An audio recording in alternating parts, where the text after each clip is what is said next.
Hi, good morning. காலை வணக்கங்க. இங்கே ஒரு பால்கனி செவுத்து மேலே டேபிள் ரோஜா வருது இதில் வச்சுருக்கேன் டப்பாவில். அழகாக ரோஸ் கலராக பூத்துருக்கு பாருங்கள்.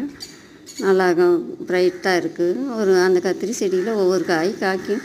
ஒரு மிளகா விதை போட்டால் அதுவும் முளைச்சிருச்சுங்க. அந்த வெங்காயம் குழம்புக்கு நறுக்கிட்டு அந்த தோல் இதோட அழுகுன மாதிரி போட்டிருந்தேங்க. அந்த போட்டது பாருங்கள் நல்லா வளர்ந்து வந்துருச்சு. ஒரு வெங்காயம் தளைஞ்சி வருது இதில். அடுத்து பாருங்கள், இந்த பெரிய கத்திரி செடி இருந்துச்சு பார்த்திங்களா, அதில் பாருங்க பூவும் பிஞ்சியுமா இருக்குங்க. காற்றுக்கு ஆடி மாதம் காற்றடிச்சு ஒரு மாதிரி இருந்துச்சு. அப்புறம் வெங்காயம் அந்த வேஸ்ட்டு குழம்புக்கு நறுக்கிறதுல அதில் போடவும் தண்ணி ஊற்றி நல்லா காய் பூவும் பிஞ்சியுமா இருக்குது. நிறைய ஒரு 10-15 பிஞ்சு காய் எல்லாமே இருக்குங்க. இந்த பாருங்க நல்லா கொஞ்சம் பச்சையாகவும் இருக்குது.